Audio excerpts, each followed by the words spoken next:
What's the most recent one? Tale of the Ice Cream or Tale something? of Ice Cream had me based on the title and label, and then Get the f*** out of here with as that soon as Hey, welcome to Super Social Club. I'm Jeremy. This is Whisky in the 6, I'm Rob. Welcome to the Whiskey Rant podcast. It's a little crusty, It's frustrating. and it's going to be a little bit of a rant. I don't understand it. I don't know why. Some sort of injustice. Anyway, and rant. Hello and welcome back to the Whiskey Rant podcast. I'm Jeremy. I'm Rob.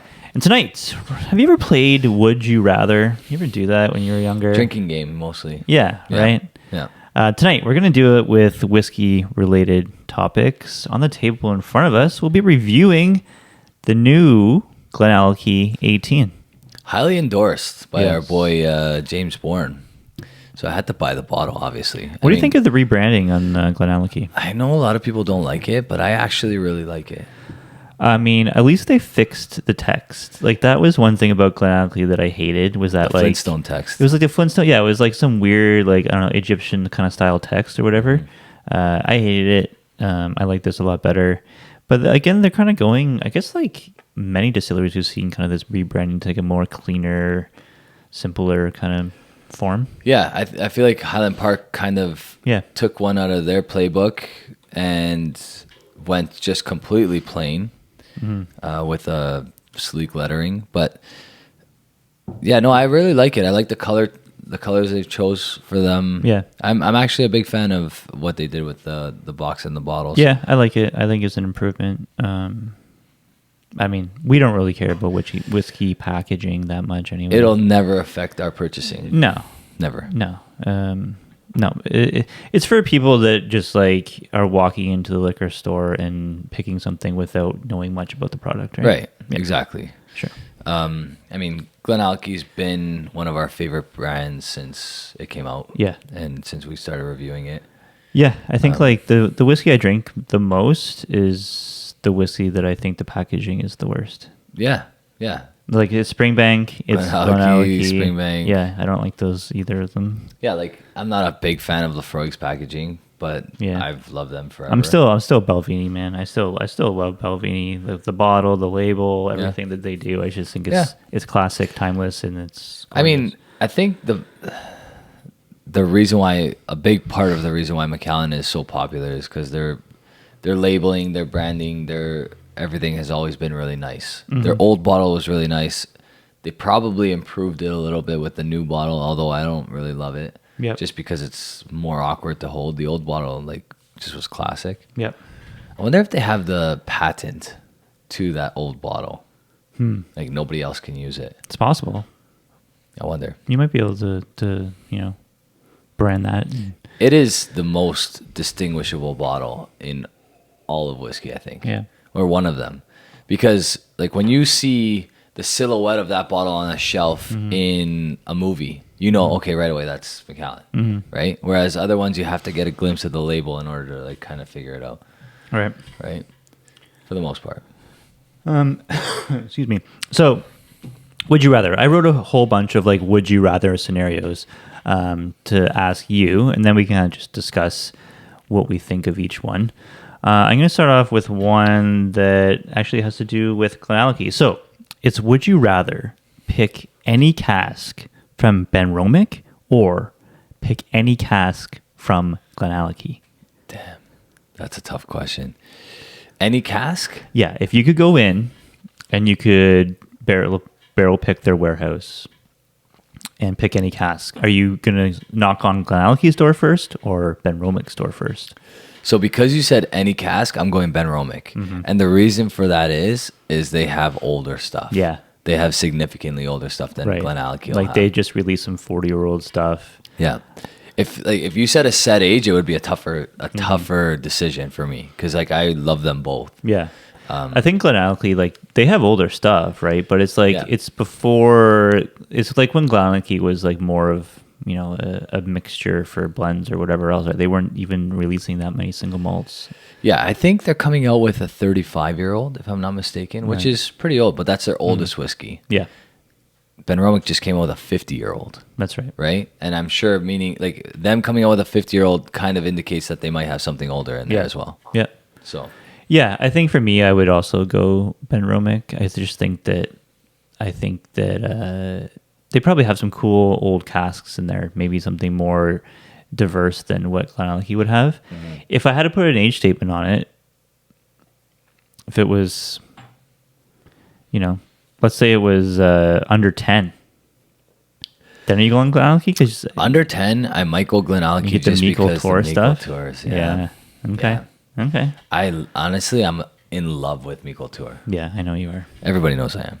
It's like the worst kept secret, like two brewers and Springbank. It's the new two brewers. It's like, what's that? Can we cut the clip of old school?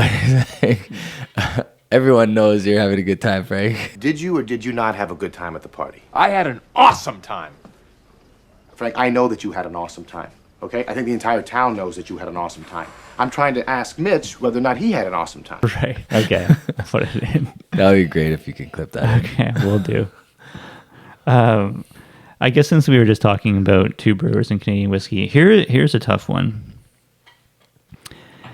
Would you rather only be able to drink Canadian whiskey for the rest of your life, or only be able to drink bourbon for the rest of your life? Okay, Canadian whiskey, hands down. Okay. Because you weren't specific in saying it had to be like old school Canadian whiskey profile. No, just Canadian whiskey. Yeah, so like Made in I can Canada drink Sons of Vancouver. I can drink Two Brewers. I can Yeah. drink Macallans. I can drink Canadian whiskey all day, every day. Yeah. Yeah. Yeah, I think I would be the same. I think because like nowadays Canadian whiskey is so vast what they're doing with single malt. If you asked me this question when I first got into whiskey, I would laugh in your face and say bourbon all day long. But now that Canada whiskey is taking this turn for the better, and they're producing amazing stuff with rye and with single malt, and Sons of Vancouver is coming out with some wheated ryes that sound like they're going to be fantastic. Yeah. I mean, Yeah. the experimentation stuff that's going on and the quality is just so good. I honestly believe, and I know people are going to laugh at me for saying this, but I've said it before, I'll say it again. Like Two Brewers, Macallan's, Sons of Vancouver, there's a handful of like smaller distilleries that are doing really well, like Last Straw. I think it's, I forget, it starts with a P. It's in Ontario as well, really good as well. They won the Canadian Whiskey Award last year, the winner of Canadian Whiskey, which we're going to be having Davin on soon, so we can talk to him about that. Paradigm. Good whiskey distillery as well. Bunch of great Canadian distilleries. So for me, that's just an easy choice, because like I would probably choose them over most countries aside from like maybe Scotland. Okay. And I don't know what else. That's it. Yeah. Yeah. Ireland? I still go with Canadian whiskey because Over Ireland. Yeah, because it's more diverse, right? Like I love Irish whiskey, but I love a very specific Irish profile. Okay. Right? Yeah. And I think Two Brewers kind of can deal with that. Yeah. You know what I mean? For me, that would be more of a toss-up. Okay. Irish versus Canada. Yeah, that's fair. I think a lot of people would agree with you here. Yeah, I think most people would choose Irish whiskey, but that's probably because a lot of our viewers don't have the experience with Canadian whiskey that we do. Think about the Macallan's that are intentionally being made like Irish whiskeys now. Yeah. And like he's doing a great job making like Scottish style Canadian whiskey. And then he's intentionally making whiskeys that are triple distilled, just like a Scottish or Irish whiskey as well. Right? I think I still go Canadian there. Hey guys, want to tell you about Into the AM's big Black Friday sale. You can get bomber jackets like this one here, or graphic tees like the one I'm wearing underneath it for very low prices, huge discounts everywhere. If you go to the description below, you can hit my link that brings you to the site and gives you an additional 10% off anything that's already on sale. So check it out, Into the AM. I'm just gonna throw you two bottle choices, okay? AnCnoc 24 or Springbank 15, and you can pick any vintage of either. Like to like stash forever and like Just of what you would reach for. man, that's a tough one. I'm gonna have to go with Springbank 15 though. Yeah. But only if I can get like those 2022 Any vintage you want. Only Vintage if I you can want. get those 2022 vintages. Yeah. Because we've had some like dud Springbank 15s. Yeah. We've had some like very first Springbank 15 I reviewed on this channel, I was so disappointed. And I have one that I wasn't big on, and I think it was I want to say probably 2017. Yeah, but like then that series of like 2021, there was one of them, and then 2022 there was 2 different batches. Yeah. And they were like just 100% like almost fresh sherry. Right. And they were incredible. So if you were reaching in blind with a whole bunch of Springbank 15s, let's say like pretty much every vintage has ever existed. Yeah. Or in the last 15 years. Mm-hmm. Or you could just take any random AnCnoc 24. Would you reach for the AnCnoc 24 then? Because you know you're getting something that's like pretty consistent versus taking a risk with all the different Springbanks? I think so. I think I might, because I feel like the AnCnoc 24 is a way more consistent Like product. It doesn't matter which vintage you have. Yeah, they're all it's all good. Pretty similar and good. Yeah. I think I'm with you on that one. How about the Glendronach Grandeur or Bruichladdich Blackheart? And again, any vintage, any release. So this like would almost sound like it would be a tough decision, because the Blackhearts are creeping up there in age as well, and they're actually like on par. The thing with the Glendronach Grandeurs, especially like the Billy Walker ones, is those are like such crazy rich sherry, right? And they like bang like one after another of like consistent high quality stuff. The one time that I bought one and I opened it, it was a dud. Oh, like but there it was was something wrong. corked or Yeah. something, yeah. But the distillery was so confident that there was something wrong with just that bottle that they contacted me. Mm-hmm. They arranged to switch out my bottle with the newer batch. Yeah.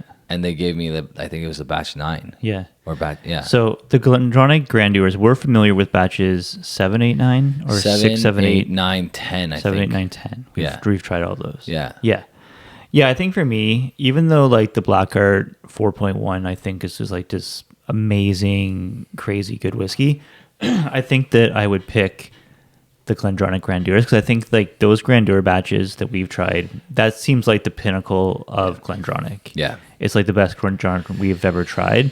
And it's just, when you get it like that, it's just like, it's just great. It's what you want in a sherry Scotch whiskey. I think the only Glendronachs that compete were those earlier single cask vintages that were like There was some out of bangers this in park. there. Yeah. There was some bangers in there. Yeah, for out of sure. the park. Yeah.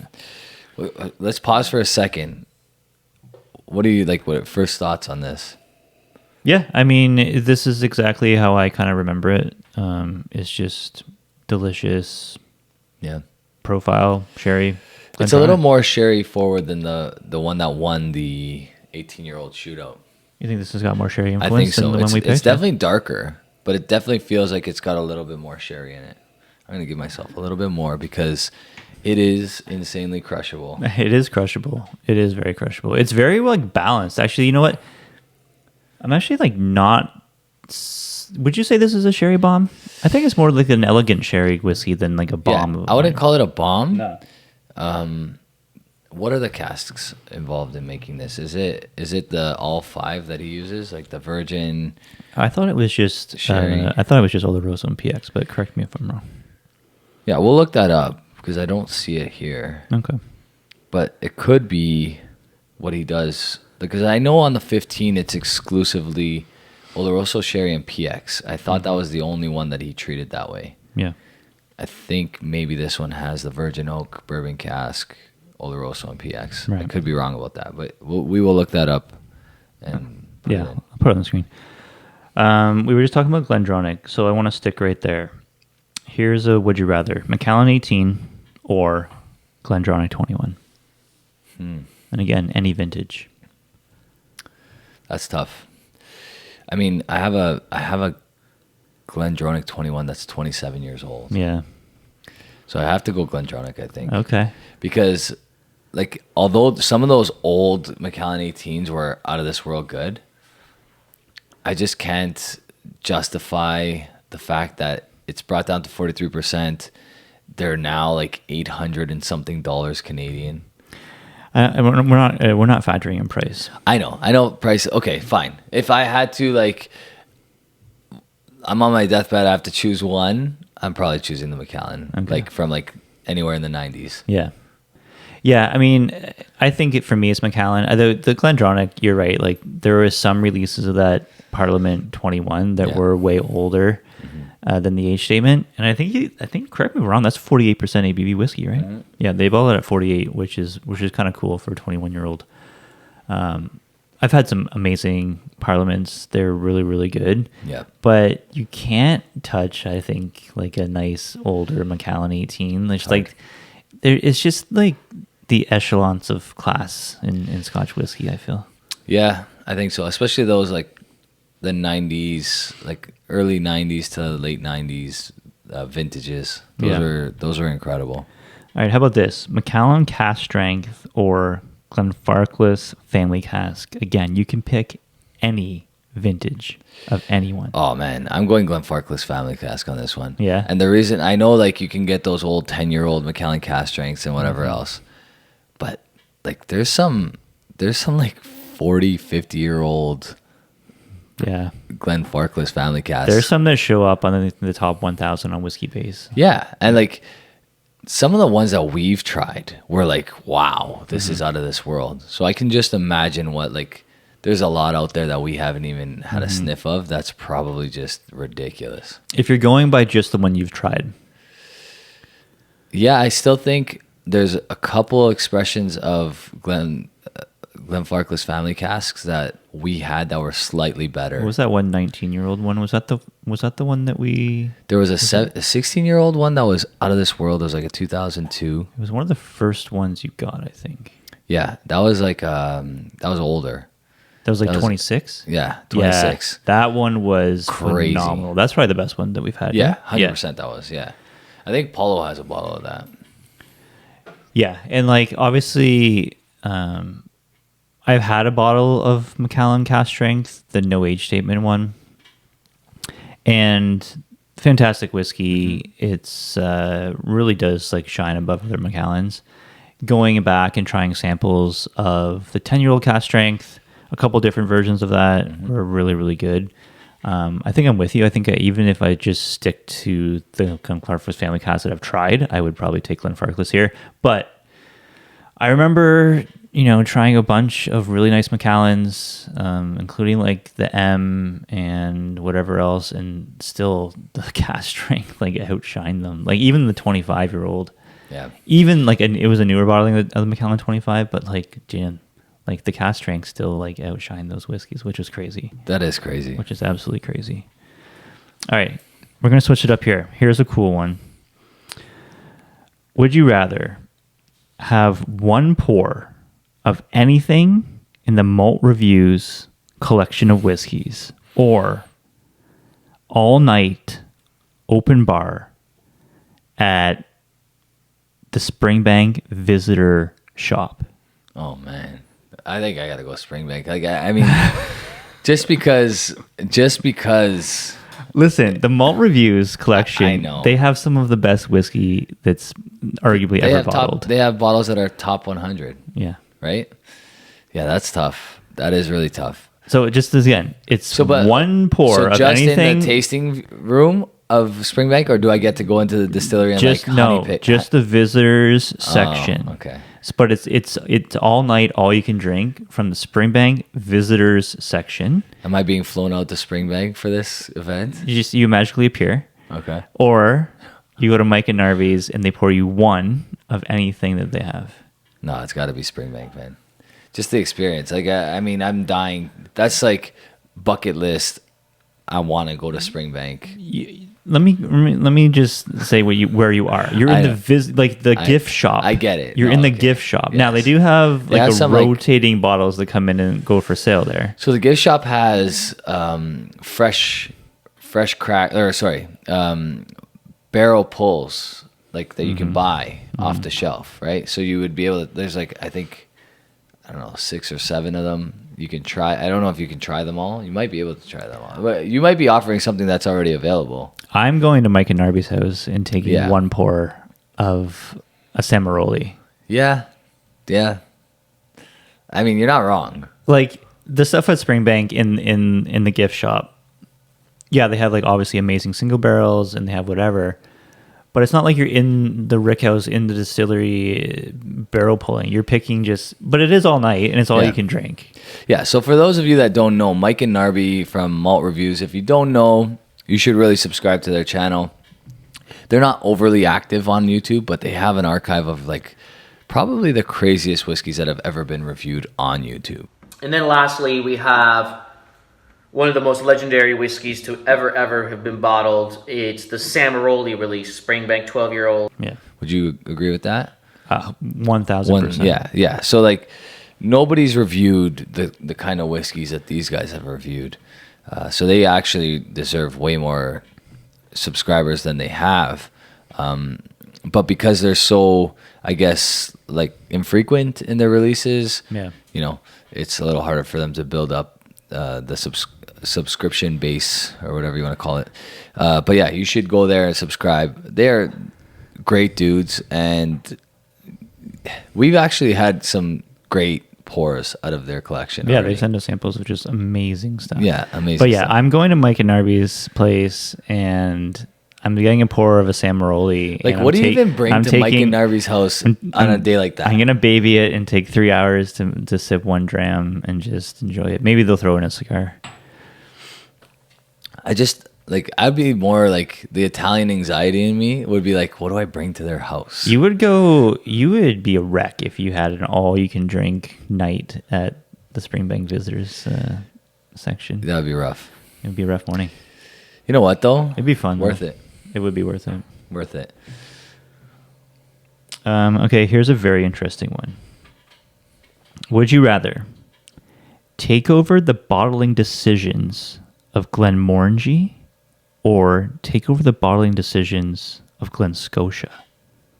Wow. So you get to decide how whiskey is presented in the bottle, how it's matured, how it's bottled, how it's blended. So this is tough because I honestly believe that because Glenmorangie is run by the master distiller is super famous, Doc something or other. I should know his name. I forget what his name is, but anyway, he's known as like the Willy Wonka of distilling. Mm-hmm. But I think the only issue is they still keep a cap on him as far as no, this can't be an age statement. No, it can't be like beyond this ABV. Like they're pretty good about keeping everything about, I think 46. I think the new 18 is 43 all of a sudden. Okay. Which is kind of strange. Yeah. But I think they have some crazy whiskeys in that distillery. Yeah. So it is a tougher decision than you would think. But I think I have to go with Glen Scotia just because Glen Scotia can be super close to like a Springbank when done right. Yeah. Yeah, I think I would probably echo those things. Like Glenmorangie needs one of us to start making decisions for them. They come out with these like tail of the cake. What's the most recent one? Tail of the ice cream? Tail of ice cream had me based on the title and label, and then get the fuck out of here with that bullshit. As soon as I heard like one review, actually, I just asked our buddy, Whiskey Wednesday, Phil, and he's like, yeah, man. Actually, I think he just put out his review is out. Yeah, I gotta watch it. Link in the description down below if you want to see. Yeah, we'll put that below. He definitely deserves a watch and a subscribe as well. Love Phil, and I trust his opinion. And I didn't see the review, but based on like the comments, he's like, yeah, this is not good. What would be the first thing you would do at Glenmorangie? The first decision you'd make? Because I know what I would do. Okay, I would restructure their whole lineup. I would start with a cask strength whiskey young. Cask strength 10? Yep. That's what I would do. Right?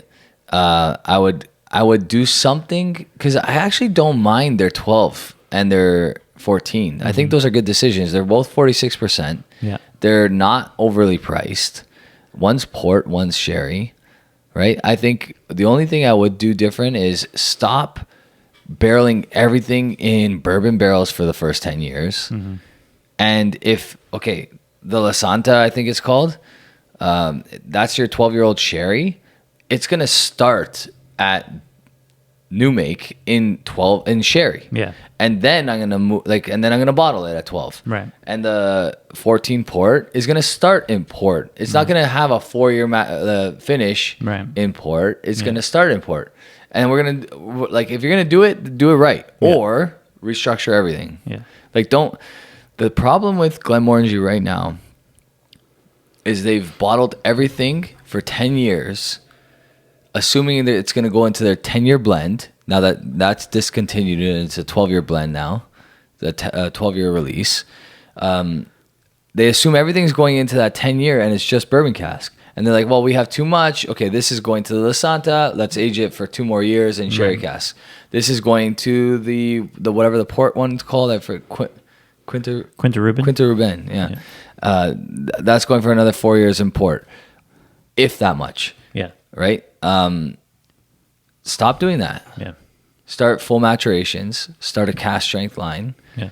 And the 18-year-old line has to be rejigged as well because it hasn't been good. Yeah. It hasn't been good since I remember thinking it was good when I've only consumed maybe 5 bottles of 18-year-old Scotch. Mm-hmm. And then having it on the channel, reviewing it, and being super disappointed.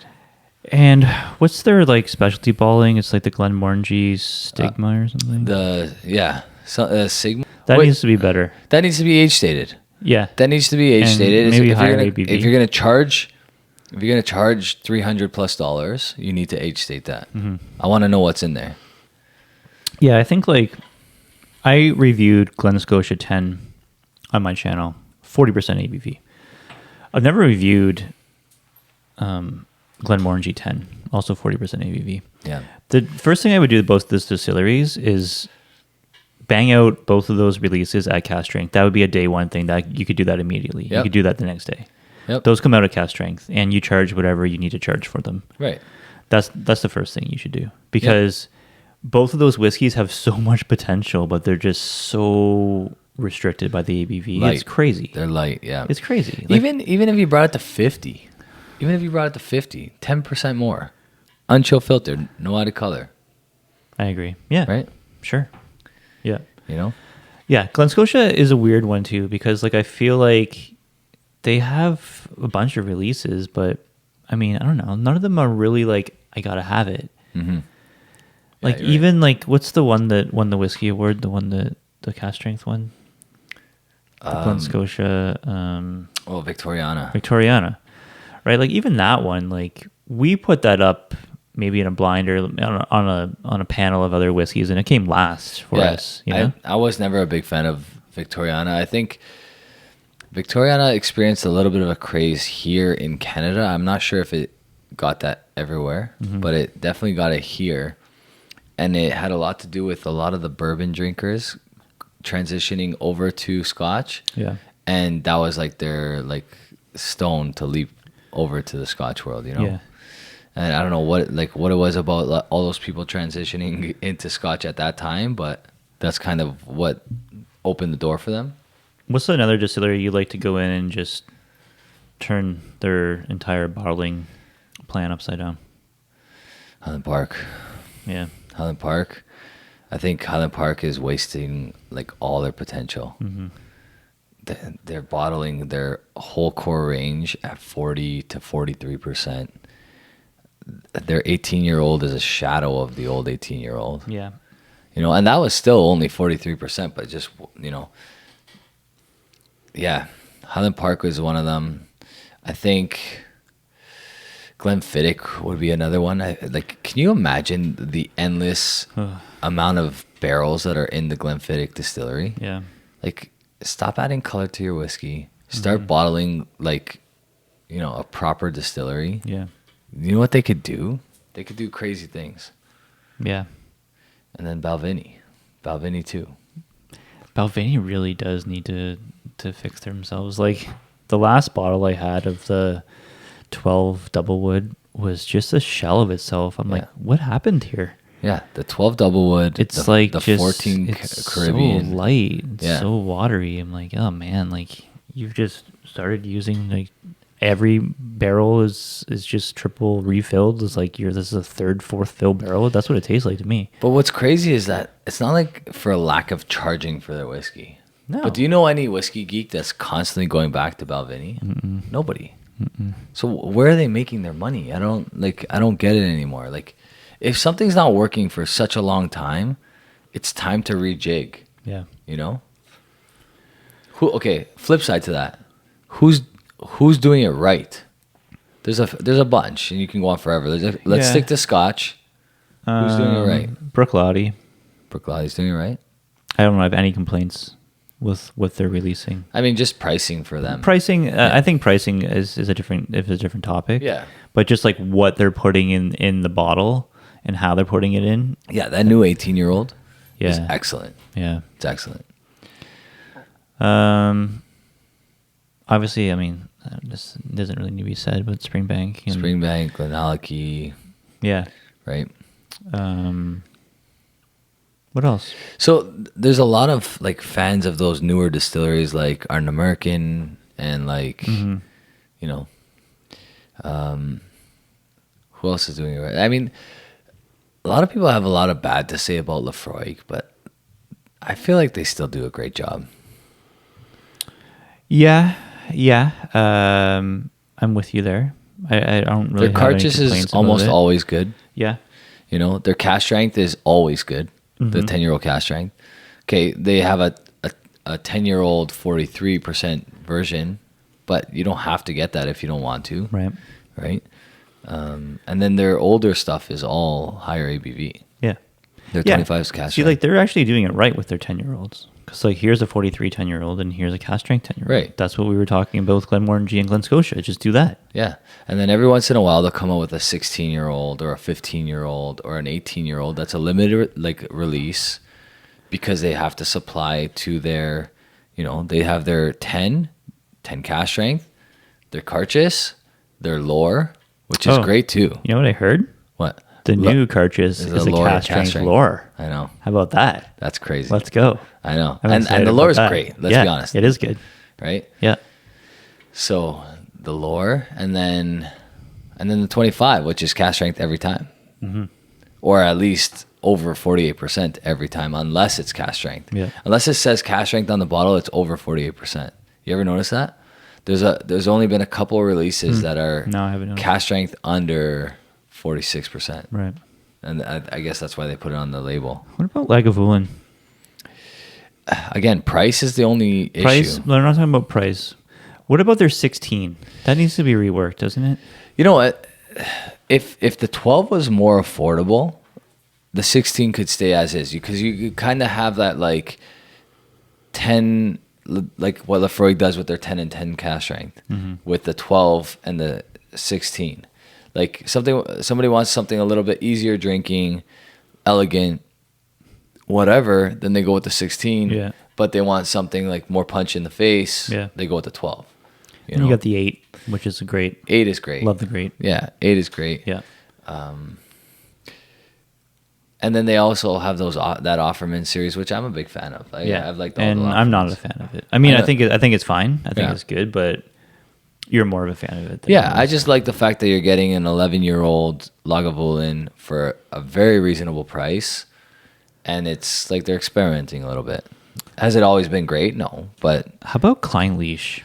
Do we need to see more stuff from them? we already mentioned one Diageo product, but like as you go down the line of Diageo project, Yeah, you can just list them all, I guess. it just starts to get worse and worse and worse and worse. You know, other than this new like series that they started 4 years ago, all those brands need a rework. I mean, I would just be happy with just giving me like a first fill sherry Klein Leash 14. That'd be cool. You know?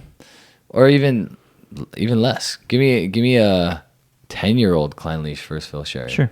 Right? Or 8 even. Yeah, like 48%. I think 48% is becoming my new favorite. 48% is so good. It's the best. That Laga 8, man. Yeah. Okay, I got one more here. It's kind of similar to a question I asked you earlier. It's another would you rather. Would you rather have open bar at Ralphie's house or open bar at the Whiskey Tribe's Wizard Castle, or whatever the fuck they call that place? Just because, I mean, I know that Daniel has some crazy stuff at that place, but I have to go Ralphie because like Paulo and I pulled up a collection video of Ralphie's like from like I think it was 10 years ago, and he goes into his closet, and you're just like, he doesn't even talk about all the whiskeys in this closet, but like you're looking at the labels of stuff that's just bonkers. Yeah. And this actually came up like, so this is episode of what, 99? It's coming out right before 100. episode 100, which we actually talk about Ralphie and how he, whatever. I'll let you guys watch that next episode, but we get into it. It's got to be Ralphie all day. Yeah, I mean, I don't think it's really close. Although, as much as it would be fun to play Dungeons and Dragons with those guys in their wizard castle, the whiskey speaks for itself. Ralphie has been, putting away bottles since, the early 90s, I think. And when we talked to him about it, he was buying independent bottles of Brora, 20 and 30-year-old. Yeah. When they were, 75 British pounds each, when no one even knew what the heck they were. Crazy. And yeah, he's got like crazy stuff. He's got like Macallan, like the Queen's Jubilee Macallan and stuff in there. I think I remember correctly. That's insane. He's got crazy Belvinis. I'm just going off memory of what I watched like 10 years ago because it sticks with you. Like I know exactly what you're talking about, like what video you're talking about because I think I've watched it like 6 times. Yeah, he's got like cartridges bottled in the 90s. He probably has like old Springbank. He probably has like the old local barleys. He like does. Those he has some really old Springbank 30-year-old local barleys, whatever, like the oldest ones. He had some crazy local barleys. He had some crazy Springbanks. I can't remember everything either, and I just watched the video, but he had some like absurd bottles. Yeah. It's a no-brainer. It's Ralphie every day. Of course. Yeah. Of course. Why did I even write that? What I will say about the Whiskey Tribe's bar is it's super, super vast. Mm-hmm. And he, like, I would say that, I mean, I don't know how he even remembers what he has. Because, like, sometimes he's up there and he's tasting a whiskey and he's like, I think we tried something similar to this X amount of, like, weeks, months, years ago. Yeah. So he'll go and he'll grab it off the shelf and, like, put it side by side. He's got a ton of stuff. That is one thing I like about their channel is when they are tasting whiskeys and they do have such a big library that they can be like, oh, how does that compare to this other one? And they can just grab it and then do a head-to-head, boom, right there. Just like thinking of it without even like planning it really, which is good. Yeah, no, Daniel's a cool guy. He does a good job. Rex is not part of the show anymore. No? No. Rex hasn't been to my knowledge, he hasn't been part of the show for like a year now. Oh. Yeah. Why is that? I don't know the reason. I don't know the reason. It wasn't like they did a last show together, and then that was it. I crushed probably an ounce and a half of this. Yeah, I mean, this is very, very crushable. It's 46, but it drinks like it's 40. You can drink it like it's 40, but it's not because it's not viscous. It's because it just drinks like with no heat whatsoever. What do you think you're going to score this thing? So I will say the finish is kind of short for me. Mm-hmm. Maybe that's why I keep going back to it. Yeah. That happens with short finished whiskeys. I will also say that I think I like the older 18 better. Mm-hmm. I think this is very good. I'm curious what the new 15 tastes like because, like I said, the 15 series is just Oloroso MPX for sure. I don't know if they've changed that with the new bottlings. I bought some backups of the old 15 that was like 3 times darker than this one. Yeah. Right? Yep. I really liked it. I think the tasting notes they list here are very spot on. Yeah, the cherry notes. Yeah, cherry, marzipan, this like honeycomb I do get, maraschino cherries I do get, buttercream. Dark chocolate, I don't know if I get the dark chocolate. I do get some kind of chocolate note. Yeah, there's something chocolate. More kind of milky chocolatey. Yeah. But yeah, they're very spot on with this for sure. And yeah, it's a delicious whiskey. I'm with you. I think I liked the older release that you had, the one that won our 18 shootout blind. Yeah. I think that one was better. This one's still very solid. What's the price point on this? The price point is close to $200. I got this at Platina / the second store escapes me right now, but let's say Platina for now, and their other stores that are affiliated with Platina from Paul. So thank you very much, Paul. I really appreciate it. They have a cool little store going on in Alberta right now, and yeah, I got this from them for less, significantly less than $200, but that's roughly what they go for. They're hard to get. They're not easy to get anymore. The 18 is getting tougher and tougher to get. Okay. Yeah. Score? So, I'm going to go 86. Yeah. I'm 88, which I think is like equivalent for us. Yeah. Yeah, it's like for the price point, I would still probably take the old 12. Or Yeah, the 15 I think that's over what's this. holding me back. You know, Is like, for price. yeah. Yeah. I mean, I think 12? I'm Like, pretty sure I should we scored do the- it? Should I'm we pretty pull sure a- that I scored the 12, 88 or 87 and a half. I think we're so going to it's- do a whiskey like- vault. Oh, yeah. Let's take a page from the Whiskey Vault. When Rob's grabbing that, in the comments down below, if you guys have like a would you rather, maybe like two bottlings head to head that are very similar, or like a situation that you think would be a tough answer, put it down below, and we'll answer what we think is what we would rather do. Do you have any would you rathers? Two bottles that are very close, or Would you rather a bottle of Springbank 30 or Tobias and the Angel? And I say Tobias and the Angel because over 50% of it is 30 years old. Are you asking me would I rather have the bottle or rather have like a sip from No, like no, a pour? like would I rather have the bottle? The whole bottle of one of those things. See, the thing is, like, open though. Like it's cracked. It's handed to you. Yeah. You have to choose. Yeah. Okay. Yeah, I think like for me, I think I would enjoy drinking Tobias and the Angel more than I would enjoy drinking Springbank 30. But if you're giving me the choice of the bottle, I think I just want the Springbank 30. Just because of the look. I just want the Springbank 30 on the shelf. Yeah. I want to look at the Springbank 30. I want to drink the Springbank 30. I just want Springbank 30. But I think Tobias and the Angel is like, it might be a better drinking experience than It's that. the better whiskey, but it's not the better experience. Or it's not like the sexier pick. That's right. Yeah. Like if you're like pick one of these bottles to take home with you, I would pick the Springbank 30. But if you're like take a pour from any one of these whiskeys, I would probably take Tobias and the Angel. Man. Can I lower my score on the 18? You think Try this? I know the 12's good, man. I think I still love the 12 so much because it has so much of that old distillery characteristic that I'm actually kind of scared they're going to lose once it's Billy Walker distillate. You know what I mean? Like that old GlenAllachie, like rocky kind of. That minerality. It's going to be gone. Yeah. And it kind of is gone in this one. You're right. Right?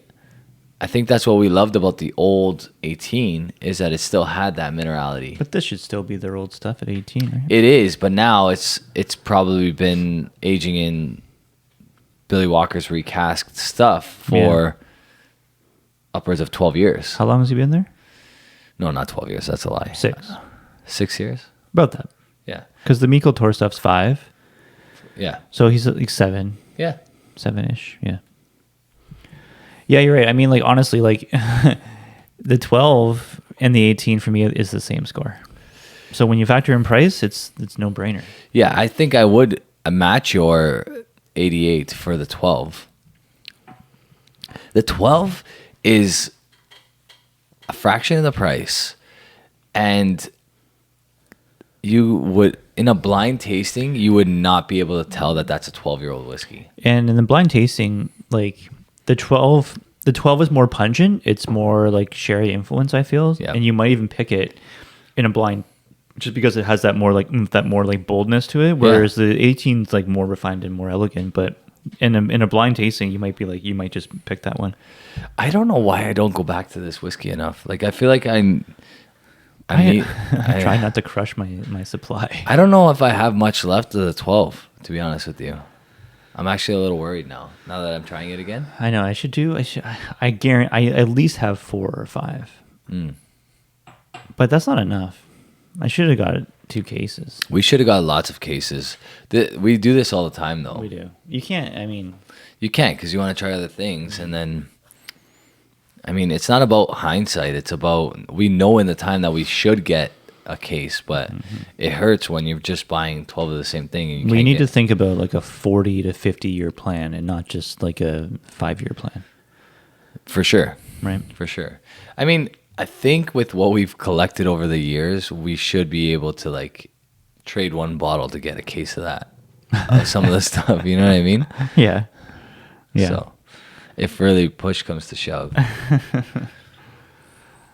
Anything else?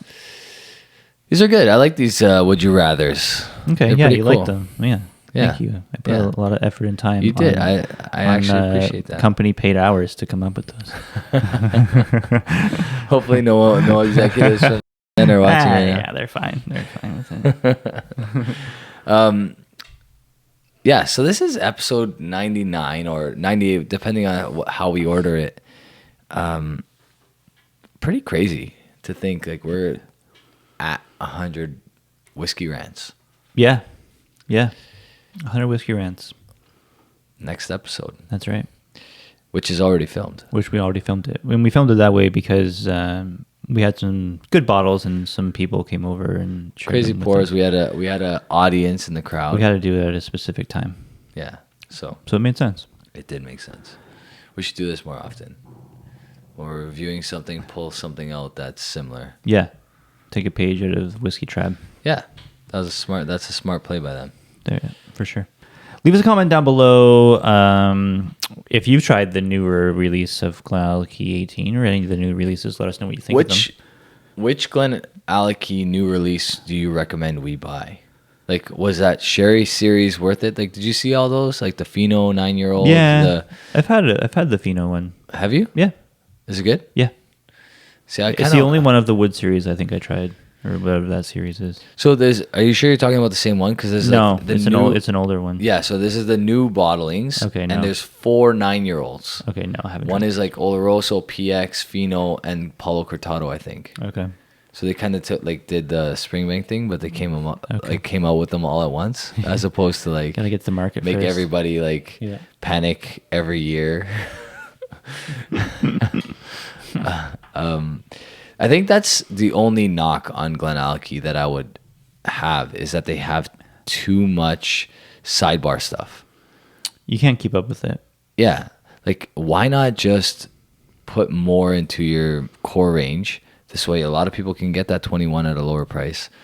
A lot of people can get that 30-year-old, that 25-year-old at lower prices. Why not just do that? Yeah. You know, instead of like doing these funky finishes when you're like your core range is one of the best core ranges out of all whiskey like in the world. Right? Like they're 10, they're 12, they're 15, they're 18, all great. It's true. You can't really argue that too much for the price point. Right? Yep. And I think, I mean, this is good, and I'm not knocking it. I would buy it again. I'll probably buy it again. Mm-hmm. You know, it could get better next year. Yeah. Like, when has a bad Springbank 18 ever stopped you from buying another Springbank 18? Never. So that's kind of where I'm at with you buy it with GlenAllachie too, right? Okay. So. All right. Well, thanks so much for tuning in, guys. You can also check out all of the Whiskey Rant on all major podcast platforms: Apple Music, Apple iTunes, Apple Podcasts. I just said, you said a lot of Apple stuff. Spotify, YouTube, I think has a streaming. I think YouTube, you can listen to YouTube Music, which means you can find the Whiskey Rant podcast wherever major podcasts are sold. Yeah, they're not necessarily sold, but streamed. There you go. Thanks so much for watching, guys. Really much appreciate it. Have a good one. Cheers. Cheers.